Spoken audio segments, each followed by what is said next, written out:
करने का, तो इस फॉर्मेट में तैयार कर लेना। ये 19 और 20 में रिपीटेड क्वेश्चन है, इसलिए मैंने तैयार करके दे दिया तुम्हें, ठीक है। बाउंड्रीज और लिमिटेशन में भी रीजनेबल ग्राउंड्स, रेस्ट्रिक्शन के, हाँ रीजनेबल ग्राउंड्स। अब फॉर एग्जांपल बाउंड्रीज में बताइए एप्लीकेशन कहां तक इसकी, है ना। रेस्ट्रिक्शन क्या कि रेस्ट्रिक्टेड है पर्टिकुलर एरिया में, हाँ तो लिखो ना उसमें।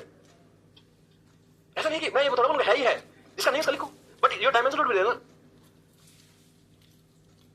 Third will be expansions, in which areas और in which dimension that particular fundamental right is expanding. जैसे आर्टिकल 21 पे क्वेश्चन आया, ठीक है, discuss in reference to expanding origins, है ना।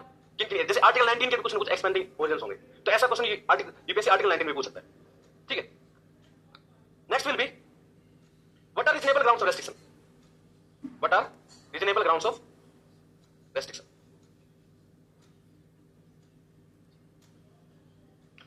ठीक है, what should be reasonable grounds of restriction. This restriction can be either constitutional, है ना, there will be some restrictions in the constitution, है ना। जैसे आर्टिकल 19 क्लोज 2 में है और आर्टिकल 19(1) के लिए, then there will be some statutory limitations या रेस्ट्रिक्शंस। कोई पर्टिकुलर लॉ है ना, then there will be some test by judiciary.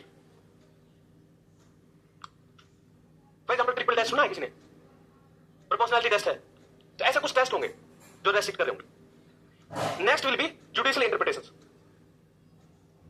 Judicial interpretations for that article.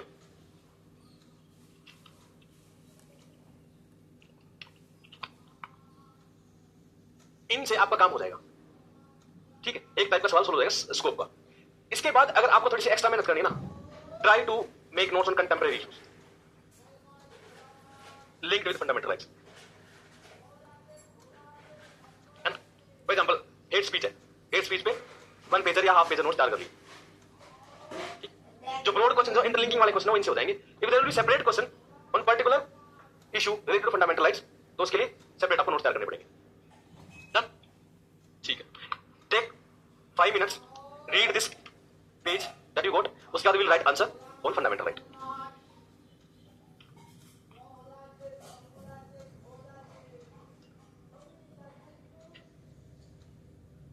I know that will feel difficult. सवाल ही ऐसे आते हैं फंडामेंटल राइट्स, है ना, कि डिकोड करना ही बहुत मुश्किल है कि क्या एक common line of thought use करें कि जिससे सवाल डिकोड हो जाए। तुम देखोगे जो इस क्वेश्चन है ना, ऑलमोस्ट लैंग्वेज अलग है पर चीज मोर और लेस सेम पैटर्न पूछ रहा है। आइदर लिमिटेशंस पूछ रहा है, आइदर स्कोप पूछ रहा है, आइदर इंटरलिंकेज पूछ रहा है, आइदर जुडिशियल जो एपेक्स कोर्ट की स्टेटमेंट है वो पूछ रहा है। ये 4-5 हेडिंग है ना जो किसी फंडामेंटल राइट से अगर होंगी तो तुम you will able to tackle that question.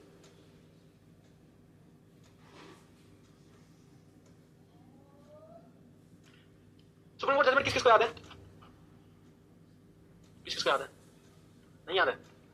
एक दो भी नहीं याद है? याद है ना? ठीक है। अच्छा, do you want me to give you something, some content related to course या फिर जो मेरे नोट्स में है? टाइम नहीं है भाई आज। आज क्लास बहुत लंबी है। ठीक है, तो चलो एक बार ये रिवाइज करो। ये भी कंटेंट में हमने नोट्स दिया है। That particular fundamental right topic was very difficult for me to prepare during my preparation because the extent to which we have to prepare fundamental right is very huge. अगर एक article पकड़ के बैठ जाओ ना, उसी पे कम से कम 10 पेज नोट्स निकलाएंगे, है ना। अगर आर्टिकल 14 की बात करें तो आर्टिकल 14 की बेसिक प्रोविजंस, देन उसके Supreme Court judgement, then reservation वाला टॉपिक हो जाता है, ठीक है। फिर रिजर्वेशन पे तैयार करो। अब रिजर्वेशन के अंदर भी सब है, ठीक है, SC reservation, OBC reservation, then sub categorisation, EWS, ठीक है, creamy layer, non creamy layer, तो बहुत बड़ा टॉपिक हो जाता है, ठीक है। बट तुमने एक बात देखी कि यूपीएससी ने कोई सवाल नहीं पूछा अलग से टॉपिक में। UPSC is asking on the basic parameters कि क्या इंक्लूजन्स हैं, क्या रेस्ट्रिक्शंस हैं, कैसे लिंकेजेस हैं, है ना। यूपीएससी ना रिजर्वेशन पे सवाल पूछा तक नहीं पूछा ना, हमने पीवाईक्यूज देखे नहीं पूछा। UPSC is focusing on main fundamental rights, article 19 and 21। चलो रीड करो एक बार इसको, फिर I will give one more framework to you, उसके बाद लिखते हैं।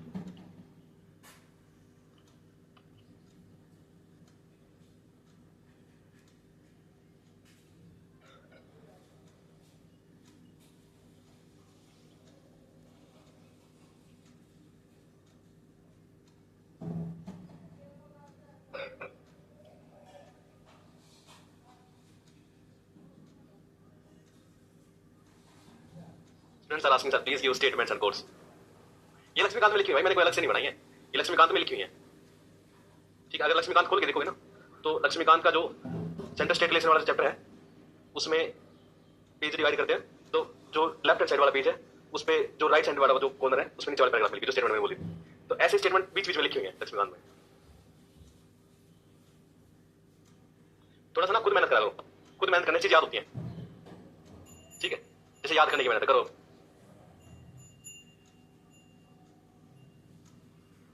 And one important thing, if you feel कि सर ये टेबल थोड़ी सी हमें कंटेंट वाइज कम लग रहा है, तो you can add your content according to your notes, है ना? ये मेरे नोट्स के हिसाब से रखिए। तो if you have your good notes, तो उसके हिसाब से अपने नोट्स, ये टेबल इसी फॉर्मेट में बना देना। पर ये हेडिंग ये रहनी चाहिए तुम्हारी, और कोशिश करना तुम अपने पेज पे बना लो, क्योंकि तुम्हारे पास स्पेस भी होगी, बाद में कुछ ऐड करना होगा तो।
ठीक है, आ जाओ बोर्ड पे आ जाओ। Focus on the board. This is the framework for fundamentals if we have to write significance और चैलेंजेस। कुछ क्वेश्चन ऐसे होंगे, particularly 15 markers, in which you don't have content, है ना? 2 पेज में ही आंसर खत्म हो जाएगा, या फिर डायमेंशंस नहीं मिल पाएंगी, तो वहां पे काम आएगा कि either we will write significance of fundamentalites or either we can write challenges, or either UPSC can ask direct questions. What will be the implications if fundamentalites will be breached or something like that? So significance with respect to citizens या फिर any vulnerable section, significance or challenges related to state या फिर parliament, judiciary, Indian democracy and other stakeholders. It's your wish. What do you want to add?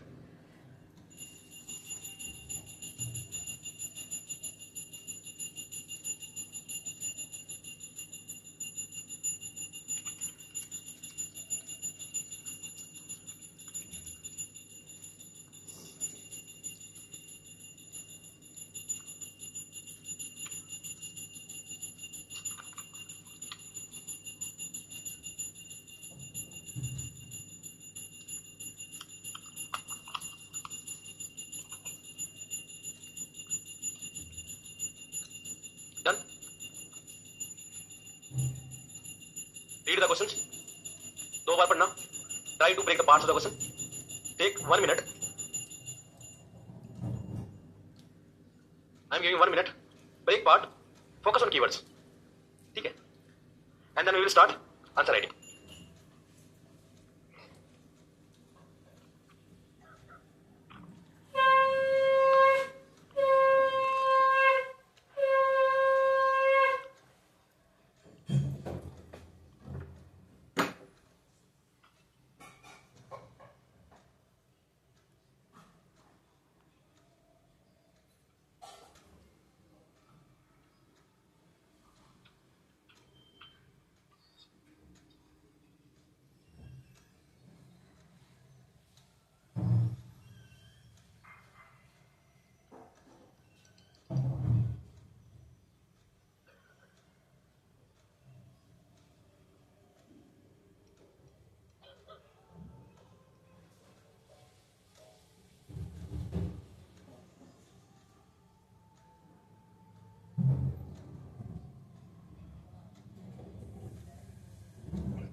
कितने लोगों ने बनाया? हाथ उठाओ एक बार। How many of you? कितने लोगों ने इन दोनों कंबाइन किया है? अरे हाथ उठाओ भाई, कुछ दिक्कत थोड़ी है। बताऊंगा ना क्या डिफरेंस है, कैसे करना है। ये सवाल ऐसे ही आएगा, सवाल ऐसे ही आएगा। And I will tell you difference क्या होगा फिर। फर्स्ट और सेकंड को कंबाइन कर दिया, थर्ड पार्ट डिफरेंट। सवाल पढ़ो एक बार दोबारा, read it again. Constitution of India is a living document with capabilities of enormous dynamism। Statement एक है, सिंपल स्टेटमेंट है। You have to highlight how constitution of India is a living document with dynamic capabilities। You have to highlight that part. Second part is it is constitution made for progressive society. ये पूरी एक statement है ना। Either break it into parts, either अलग अलग statement करके answer करो। Second part is illustrate with reference of expanding Horizons. अब दो ऑप्शंस है, आइदर ये एक्सपेंडिंग होरिजन वाला टॉपिक अलग से रखे, अलग से हेडिंग बना के लिखे, या फिर इस पूरी दोनों स्टेटमेंट को इसके हिसाब से एग्जांपल देके सब्सटेंशिएट करें। सवाल तो ये कह रहा है ना, illustrate with special reference to expanding horizons. You have to illustrate with example of these expanding horizons to highlight this part. नहीं समझ में आया? कितने लोगों को समझ नहीं आया? सवाल ये कह रहा है, दिस इज स्टेटमेंट है ना। अब फॉर एग्जांपल क्वेश्चन को बोल जाओ, अगर मैं बात करूं कि मैं बहुत अच्छा आदमी हूं, मैं बहुत अच्छा आदमी हूं या बहुत बुरा आदमी हूं, I am bad person, you have to highlight that part keeping in reference of my activities. आप मेरी बुराइयां बताओगे मेरी एक्टिविटीज का एग्जांपल देके, या मेरी अच्छाइयां बताओगे मेरी एक्टिविटीज का एग्जांपल देके, यही है ना? ऐसे बताओगे, सेम सवाल है। Constitution of India is a living document with enormous capabilities of enormous dynamism, and it is made for progressive society। ये एक स्टेटमेंट है, this is a statement। You have to discuss this statement with reference of expanding horizons, है ना? तो either you can divide this part one, either you can write कि part one ये living document है plus dynamism है। Second part is it is made for progressive society। ये दो main part है, मेन स्टेटमेंट के पार्ट है। Either you can explain these parts with giving examples of expanding Horizons. ठीक है, लिविंग डॉक्यूमेंट बताओगे, फॉर एग्जांपल लिविंग डॉक्यूमेंट बताओगे कैसे कि लगातार अमेंडमेंट्स हो रही है या फिर एडिशंस हो रही है, तो give example of one addition in article 21। कि right to clean environment is added under article 21, right to education added under article 21, है ना। डायनामिज्म के पॉइंट्स बताओगे कि क्या डायनामिज्म है, कि डायमेंशंस वेरी कर रही हैं, तो गिव डायमेंशंस कि we have also included LGBTQ rights, ठीक है, अंडर नवतेज सिंह केस। ठीक है, second part progressive society. What do you mean by progressive society? Evolving with time and space, और इंक्लूसिव होनी चाहिए, है ना, ग्रोथ होनी चाहिए, जस्टिस होना चाहिए, डेमोक्रेटिक सोसाइटी होनी चाहिए, बॉटम अप अप्रोच होनी चाहिए। ये सारी डायमेंशन प्रोग्रेसिव सोसाइटी की। अगर तुम्हें नहीं पता तो सोच पाओगे ना, अगर प्रोग्रेसिव सोसाइटी सोच सकते हो ना, 4-5 पॉइंटर्स तो निकाल सकते हो। तो उन पॉइंटर्स में give examples of new addings. For example if I will add कि अफर्मेटिव एक्शन की बात हो रही है, या फिर education, education is one important pillar of progression of progressive society, तो मैं एग्जांपल दूंगा article 21A added under article right to life and liberty. तो मेरा एक्सपेंडिंग होरिजन तो शो हो रहा है उसमें, और एग्जामिनर ये पूछना चाह रहा है, तो एक तरीका ही है। हाँ, कम हो सकते, क्यों नहीं हो सकते? ब्रॉड टर्म है प्रोग्रेसिव सोसाइटी, कोई अलग से डेफिनेशन नहीं है प्रोग्रेसिव सोसाइटी की, सबके लिए अलग डेफिनेशन है, तो आप अपने हिसाब से डेफिनेशन लिखो, एग्जामिनर अपने हिसाब से लिखेगा। ठीक है, तो सवाल समझ में आया कैसे अटेम्प्ट करना है? एक तो तरीका ही है,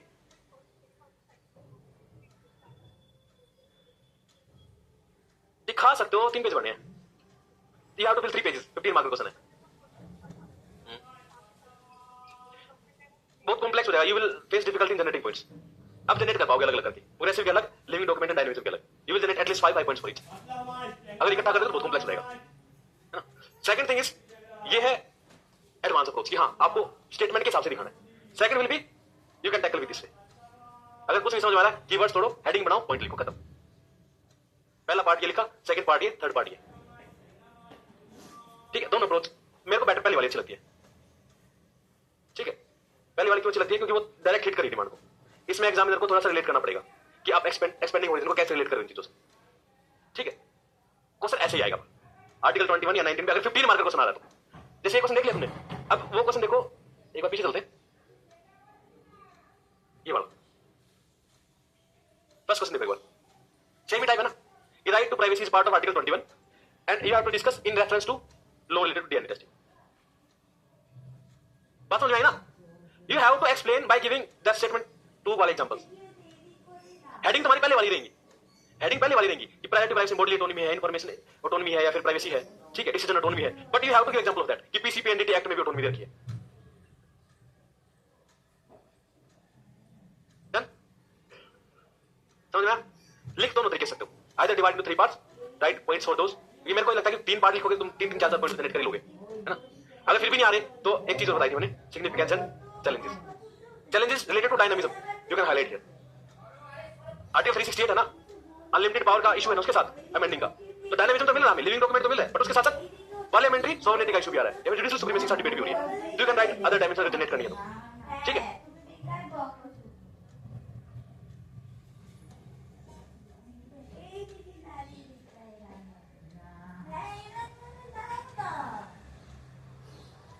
चलो लिखो.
Last 3 minutes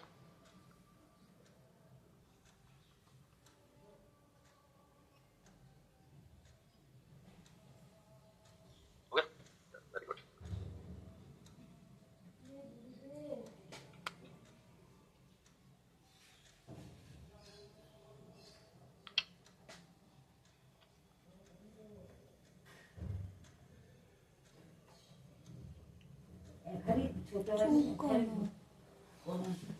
last 2 minutes.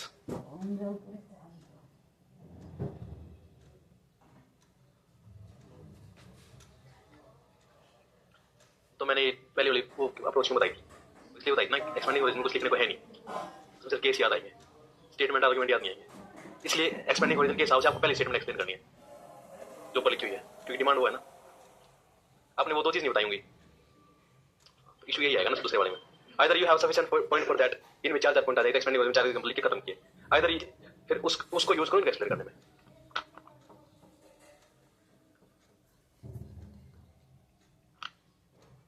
ठीक, लास्ट 1 मिनट भाई, करो जल्दी जल्दी।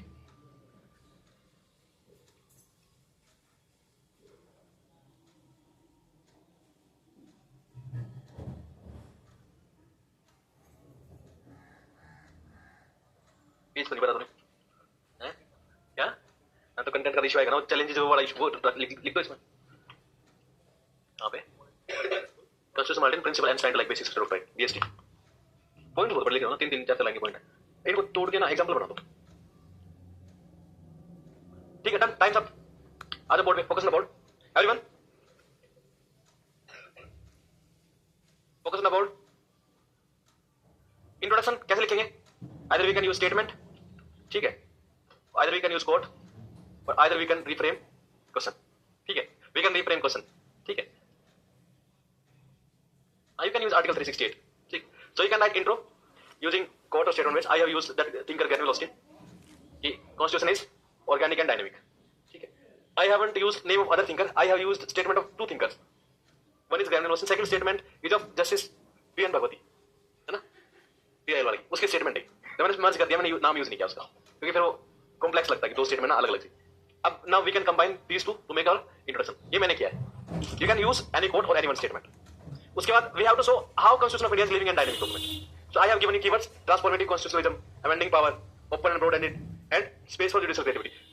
देखो अब मैंने इन्हीं में ना एक्सपेंडिंग ओरिजिन का यूज किया है सभी पॉइंट्स में। यहाँ पे मैंने एलजीबीटी राइट्स का जिक्र किया है, ठीक है, यहाँ पे मैंने मनिका गांधी को पालन का जिक्र किया है ना, एक को पालन focusing on procedure established by law and Manika Gandhi due process of law, है ना, एंड हियर जुडिशियल क्रिएटिविटी के लिए PIL article 39A and procedural justice, these will form dignity. So this is the point which is showing living and dynamic document. Now second part is you have to highlight progressive society with illustrations from expanding horizon.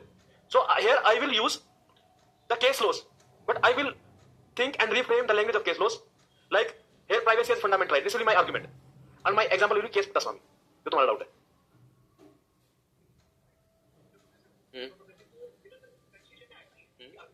कौन सा? हाँ, example तो मैं case Puttaswamy judgement का दूंगा, argument क्या दोगे आप? कर सकते हो, हेडिंग सब हेडिंग का कह रहे हो ना, हेडिंग सब हेडिंग बना सकते हो, पर बात है कि तुम इतने नंबर पॉइंट कैसे लिखोगे 3 पेज बनने के लिए? अब मान लिया आपने वल्नरेबल सेक्शन का दे दिया, उसमें तो आपने सारे कवर कर दिए, फिर एलजीबीटी भी कवर कर दिया, जेंडर भी कवर कर दिया, उसमें वुमेन भी कर दिया, तो फॉर एग्जांपल वुमेन के लिए डालोगे तो क्या लिखोगे? एक याद है ना, एक फिर मैं अगर मैं चिल्ड्रन के लिए डालूंगा तो फिर क्या लिखोगे? वल्नरेबल सेक्शन तो आपने कवर कर दिया उसमें एक में। एक्चुअली बेटा इशू क्या है, अभी बोल पा रहे एग्जाम में याद नहीं आता इतना, वहां पे 2 4 एग्जांपल या केस लो याद आते हैं, उन्हीं से पॉइंट फ्रेम करने होते हैं, ठीक है। देखो 2 तरीके हैं, आइदर यू कैन राइट कि प्रोग्रेसिव सोसाइटी की मेन कीवर्ड निकाल लो पहले क्या है, और उनको फिर केस लो या फिर इनसे सब्सटेंशिएट कर दो, एक तरीका वो है। आइदर यू कैन शो कि इन केस लॉ को यूज करके प्रोग्रेशन दिखाना है। I have used other method, क्योंकि मेरे को लगा पॉइंट जनरेट हो जाएंगे, इसलिए मैं 7 8 पॉइंट जनरेट किए। आई विल फेस डिफिकल्टी कि प्रोग्रेसिव के मैं अगर 4 5 हेड बनाऊंगा तो उसमें मेरे पास 4 5 ही पॉइंट होंगे, और जो अदर केस लॉज हैं वो मेरे उन्हीं में आ जाएंगे, बाकी 4 5 हेड में। So I will face difficulty in generating number of dimensions या पॉइंट्स। हाँ कर सकते हो, कोई इशू नहीं ऐसा, अगर आपके पास सफिशिएंट कंटेंट है तो, ठीक है। देन अगर स्पेस का इशू है तो चैलेंजिंग क्या डायनामिज्म से वो मैंने लिख दिया कि we have living document but there is a debate between judicial supremacy and parliamentary sovereignty ना, मिसयूज ऑफ आर्टिकल 368, यही तो प्रमोट कर रहे हैं डायनामिज्म लिविंग डॉक्यूमेंट, एंड इनका सॉल्यूशन फिर मैं कैलकुलस में यूज कर लूंगा। You have to promote constitutional morality and basic system of right,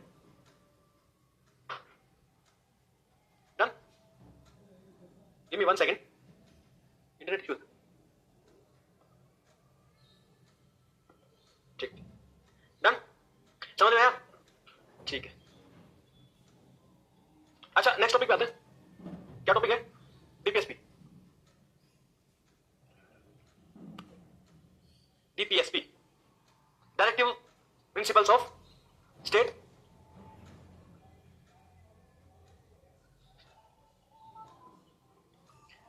एक सेकंड के लिए रेस्ट कर लो, ठीक है। चलो, second topic is DPSP. What are DPSPs? What are DPSPs? हाँ जी, सोशल एंड इकोनॉमिक राइट्स।